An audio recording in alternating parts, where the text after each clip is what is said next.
21e siècle, l'ère du tout numérique, les méthodes traditionnelles d'écriture, notamment la calligraphie et la sérigraphie, peuvent-elles survivre?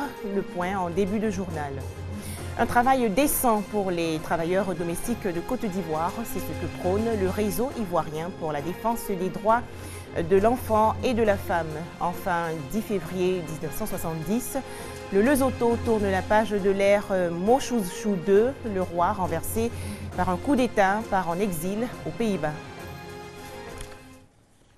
Madame, Monsieur, bonsoir et merci de nous suivre. Pour commencer cette interrogation, la calligraphie et la sérigraphie peuvent-elles encore servir au XXIe siècle à l'ère du tout numérique? Ces deux méthodes traditionnelles d'écriture sont pour ainsi dire effacées par le numérique qui se veut plus rapide, donc moins contraignant. Alors le calligraphe ou le sérigraphe peuvent-ils vivre à l'ère de l'informatique? On en parle maintenant. Tout commence par la formation des lettres sur du papier. Ensuite, un découpage avec une lame, posé sur du tissu et une application de peinture. Résultat, un message bien écrit. La calligraphie, c'est le métier exercé par ce jeune homme. La calligraphie consiste à écrire sur les murs, les fers, tout et tout, mais aussi sur les banderoles. De la calligraphie, un seul pas suffit pour aboutir à la sérigraphie, un autre art graphique. On fait d'abord une maquette faite à partir de l'ordinateur, fait par un infographe sur du papier calque. Et de là, quand on arrive en atelier, en laboratoire, on verse d'abord, on étale la solution, ce produit que vous voyez là. On appelle ça la solution. On verse ça sur déjà nos tissus de soie. Voilà le résultat final. Ce qui est sur le papier est reporté directement sur le tissu de soie étalé sur le carré de bois. Il est prêt à être imprimé sur les t-shirts. La calligraphie et la sérigraphie, deux domaines artistiques qui emploient des méthodes traditionnelles. Aujourd'hui, ces corps de métier semblent être rattrapés par le temps. L'impression numérique, comme un affront, a fini par s'imposer. On est à l'ère des technologies, on ne peut pas s'attarder sur les anciens trucs. La calligraphie et la sérigraphie, elles se meurent parce qu'il y a ce qu'on appelle en griffe le grand frère qui apparaît, où tout est brillant. Aujourd'hui, la sérigraphie est victime du numérique, parce que le numérique, c'est une autre étape. C'est la clarté des images, quoi. C'est encore plus net que la sérigraphie. L'impression numérique connaît une expansion considérable en Côte d'Ivoire ces dernières années. On lui reconnaît rapidité et flexibilité, des données informatiques et des machines, là où le calligraphe et le sérigraphe utilisent des outils manuels. Avec le numérique, vraiment, on gagne en temps et en plus en économie encore aussi, en papier, tout et tout. C'est vraiment la révolution du siècle. Au niveau de la créa, quand l'infographe finit, qui nous donne la créa, à nous de faire les transformations, les derniers réglages, il s'agit des couleurs, voilà, l'éclat de l'impression, tout. Et après ça, c'est lancer l'impression. Malgré tout, les impressions numériques et les œuvres calligraphiques et sérigraphiques se disputent les mêmes espaces et supports. À chacun sa préférence. Les peintres calligraphes, eux là, fait que la peinture c'est le métier, les devoirs.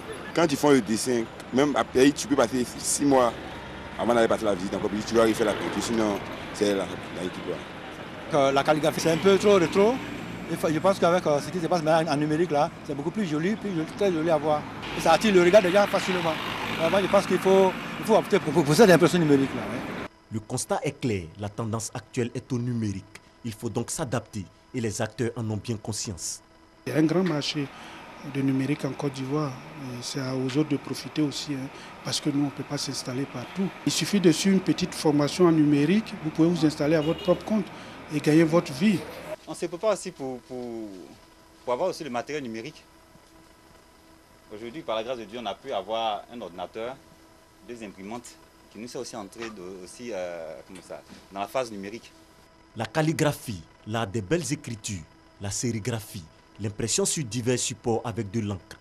2 arts graphiques portés par l'évolution technologique grâce à l'infographie. Des domaines graphiques comme tant d'autres activités, aujourd'hui victimes ou redéfinies par le numérique.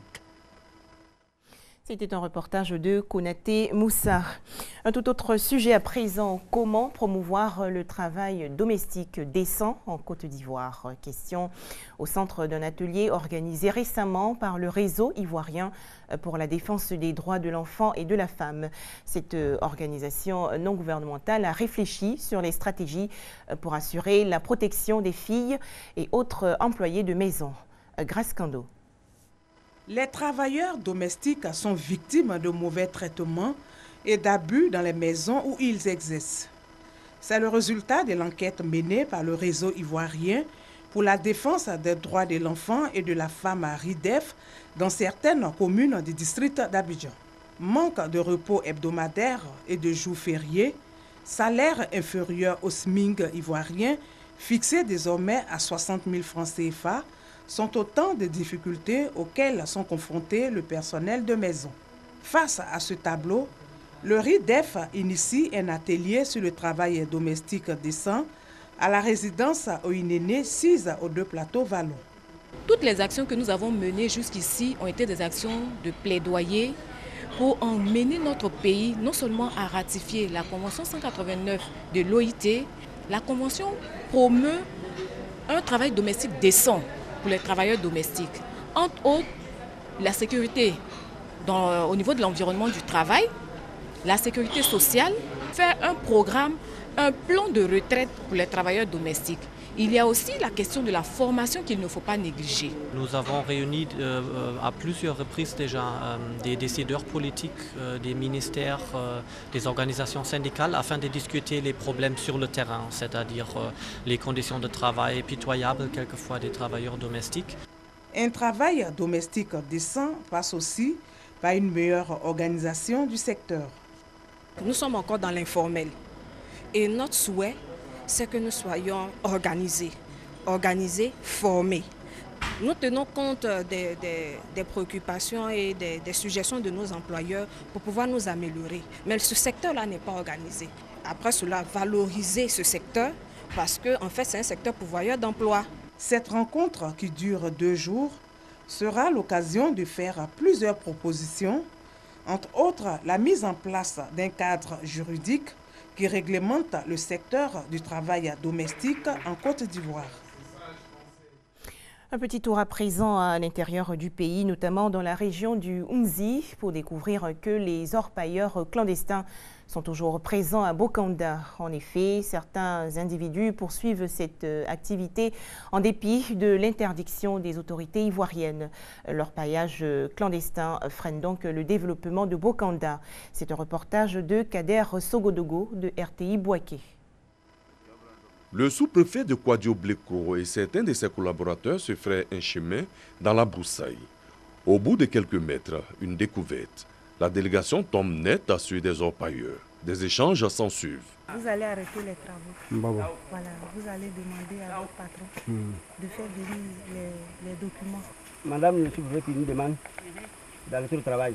Nous avons affaire à des clandestins, des habitants de Aboutoukro, aidés par des halogènes dévastent leurs terres cultivables à la recherche du métal précieux. Il y a un monsieur qui est venu demander la parcelle aux villageois.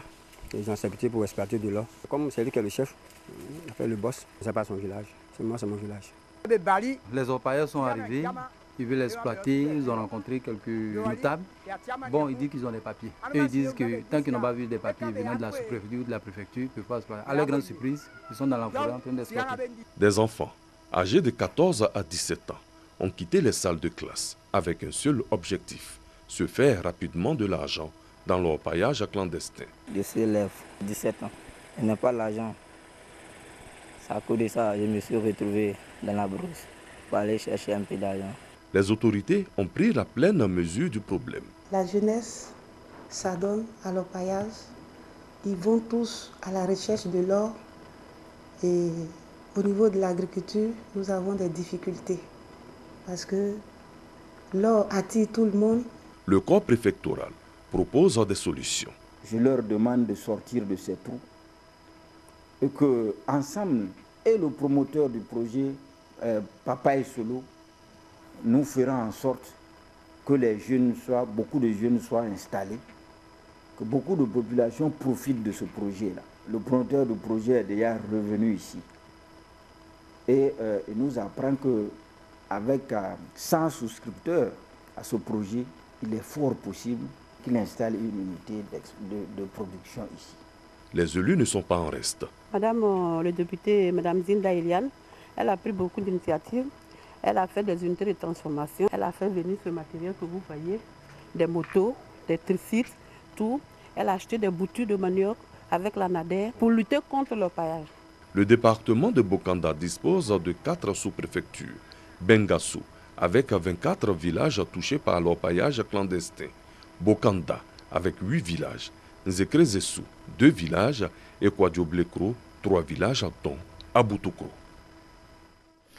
Hors de chez nous, état d'urgence décrété en Bolivie. L'est du pays, notamment la région de Santa Cruz, fait face à une évasion de sauterelles. Ces insectes volants saccagent les récoltes. Plus de 100 hectares de plantations de maïs, sorgho et haricots ont été dévastés. L'État bolivien va investir plus de 400 millions de francs CFA dans la fumigation. Donald Trump compte poursuivre la bataille juridique après la décision de la Cour d'appel de San Francisco de maintenir la suspension du décret anti-immigration. Le président américain pourrait se tourner vers la Cour suprême, plus haute juridiction d'appel du pays. Enfin, 10 février 1970, le Lesotho, petit pays montagneux d'Afrique australe, commence un nouvel épisode de sa vie.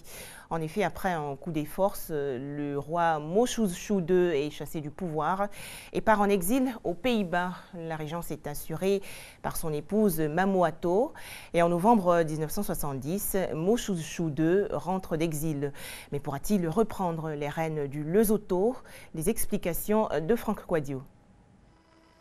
Le 10 février 1970, le roi du Lesotho est chassé du pouvoir. Il part en exil. Constantine Berenga Seiso. 2 mai 1938, 15 janvier 1996, fut chef suprême du Basutoland. Il succède à Seiso le 12 mars 1960. Le 4 octobre 1966, il est couronné roi du Lesotho indépendant sous le nom de Moshoeshoe II. Du 10 février 1970 au 5 juin 1970, il est destitué par son premier ministre Joseph Liabois Jonathan. Le roi s'exile pendant cette période aux Pays-Bas. Il est à nouveau destitué le 10 mars 1990 et son fils, Letsi III, est forcé le 12 novembre 1990 à devenir roi du Lesotho. Moshoeshoe II se réfugie alors au Royaume-Uni. Un coup d'œil sur l'histoire. En janvier 1970, le Lesotho est plongé dans une campagne électorale tourmentée dont l'enjeu principal est la relation du pays avec son voisin, l'Afrique du Sud. On dénombre un mort et plusieurs manifestations le jour du scrutin. Le premier ministre Liabois Jonathan fait face à Nsumokwele du Parti du Congrès, PC, le 30 janvier. Malgré les résultats officiels du vote donnant 23 sièges au PC et autant au Basutoland National Party de Jonathan, Mokwele annonce sa victoire. Jonathan réplique en déclarant l'état d'urgence. Il suspend la Constitution, impose un couvre-feu, invalide le vote et fait arrêter 30 membres du PC. Pour consolider son coup d'État, il déclare en conférence de presse que le roi Moshoeshoe II a techniquement abdiqué. Le 3 février, Jonathan suspend la Cour suprême et adopte une constitution intérimaire. Le coup d'État provoque de nombreux affrontements entre les forces de l'ordre et des émeutiers civils armés. Les combats les plus violents ont lieu dans la zone montagneuse de Moklotong, près du palais royal. Le 31 mars, Jonathan exige l'exil du roi Moshoeshoe, accusé de soutenir la rébellion. Voilà, merci de nous avoir suivis. Très bonne suite des programmes sur RTI2.